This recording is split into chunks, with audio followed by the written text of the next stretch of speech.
இங்கே ஒரு ஊறுகாய் ஃபேக்டரியில ஊறுகாய் செஞ்சுக்கிட்டு இருக்கும்போது எலியோட தொல்லையெல்லாம் அதிகமா இருக்குன்னு ஒருத்தன் அந்த எலியெல்லாம் விரட்டிக்கிட்டு போறான். ஆனா ஒரு நாள் வழக்கத்துக்கு மாறாக அந்த எலியெல்லாம் அவனை விரட்டவும் அவன் அந்த ஊறுகாய் டப்புல விழுந்துடுறான். உடனே அன்னைக்குன்னு பார்த்து அந்த ஃபேக்டரியும் இழுத்து மூடிடுறாங்க. எல்லாரும் வெளியில போயிடுறாங்க.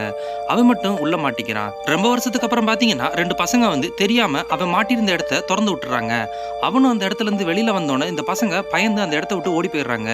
இவன் வெளி உலகத்துக்கு வந்து பார்க்கும்போது இவனுக்கு எல்லாமே டிஃப்ரெண்டா இருக்கு. ஆனா செலவழிக்கிறதுக்கு பைசா இல்லாம அந்த குக்கும்பர்ஸே கொண்டு வந்து கொடுக்குறான். ஆனா அதை யாரும் அக்செப்ட் பண்ணிக்கல. ஒரு கட்டத்துல பாத்தீங்கன்னா அவன் ஒரு குப்பையில கடந்து குக்கும்பரும் சால்ட்டும் எடுக்கிறான். அதுக்கப்புறமா அவனுக்கு கிடைச்ச திங்ஸ் எல்லாம் வச்சு அவன் ஒரு ஊறுகாய் செய்யலாம் அப்படின்னு சொல்லிட்டு அவன் பிளான் பண்றான். அதுக்கேத்த மாதிரி அந்த குக்கும்பர்ஸ் எல்லாம் கட் பண்ணி சால்ட் எல்லாம் போட்டு அந்த டப்பால ரெடி பண்ணிடுறான். ஆனா அவனுக்கு வாட்டர் தேவைப்படுது. மழை பெஞ்சு அந்த வாட்டர்ஸும் ஃபில் ஆயிருது. ஒரு வழியா பாத்தீங்கன்னா எப்படியோ ஊறுகாய் செஞ்சு அவன் பப்ளிக்ல கொண்டு வந்துடுறான். ஆனா அதை பாக்குறவங்க எல்லாம் ரொம்பவே சூப்பரா இருக்குன்னு அவன்கிட்ட நிறைய பணம் கொடுத்து வாங்குறாங்க. அவனும் பாத்தீங்கன்னா வேர்ல்டு ஃபேமஸா ஆயிடுறான்.